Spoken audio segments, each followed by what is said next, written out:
Hey guys, this is New Sensei. Last session, that was yesterday, I was working with my coach through some of the issues that we were having in our training sessions. And one of the things that we identified in the previous videos was my habit of raising my bow shoulder. Now, one of the things that we did to help address this was to go back to a 15-pound bow and practice that alignment, and then go to the higher poundage bow, the one I normally shoot, and see if we can replicate that same alignment. So I've taken a few videos, but I'm just using one particular because this is the best one. And first we'll watch it and see how it works.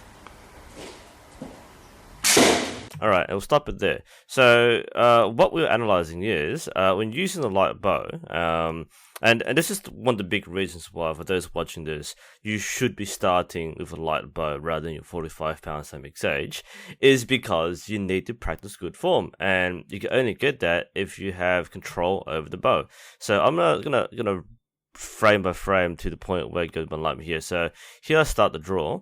And as I come in, you can see the shoulder, which is, you see the mark on the chest guard over here. So if we go back here, you can see that the shoulder doesn't actually move, which is great. So the line there is perfect. So when we take the shot, everything stays in line. There's no movement here. So if we go through again, from start to finish, that shoulder line was not moved. That is probably the picture perfect execution. So that's with the 15-pound bow.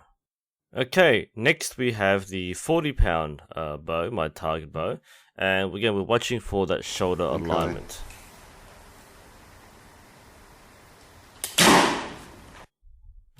Okay, so this wasn't that bad.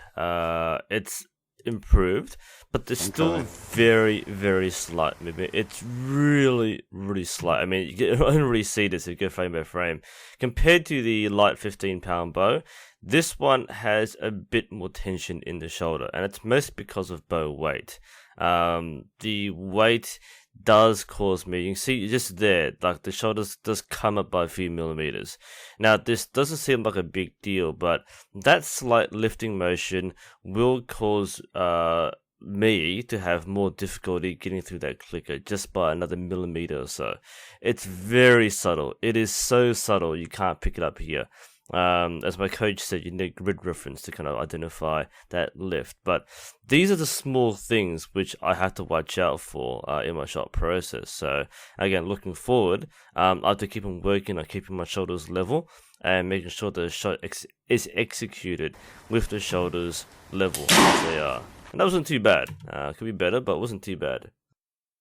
Okay, so in this clip, the third thing that we noticed was my bow grip.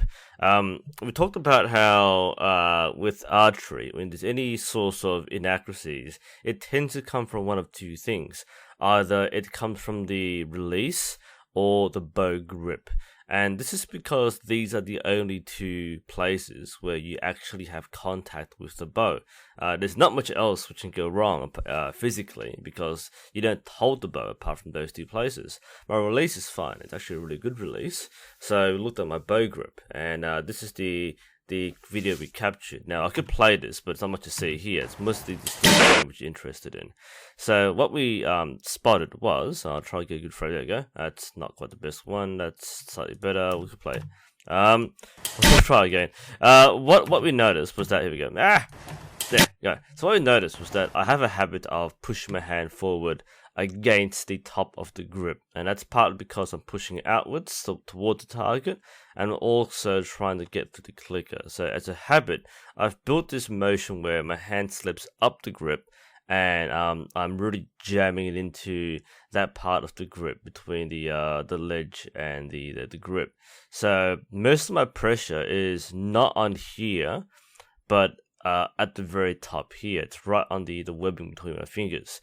Now the result of that is that there's less contact with the bow, which means there's less, the pressure's in the wrong place. Instead of being on the meaty part here, it's right on the softer, sensitive part up here. And a side effect of that is that the bow it's not held as tightly, it's not as secure, so there's more left and right variation because it does torque in the hand. And what the coach is getting me to do is to get my hand back in the right position, hold it in a higher grip, or so a lower grip, you could say. Basically, get that meaty part down onto this, contact it more, and that should get me in better alignment on the bone and bone structure, as well as restrict the amount of left and right, which is one of my problems on the target. So that was the third thing we talked about. So yesterday was three things, or two things. The shoulder alignment with the 15-pound bow, the shoulder alignment with the 40-pound bow, and the bow grip. So anyway, this is a snapshot of what we're looking at in training. Hopefully you might find some of this interesting and it might apply to you as well. This is New Sensei. Thanks for watching, guys, and I'll see you next time.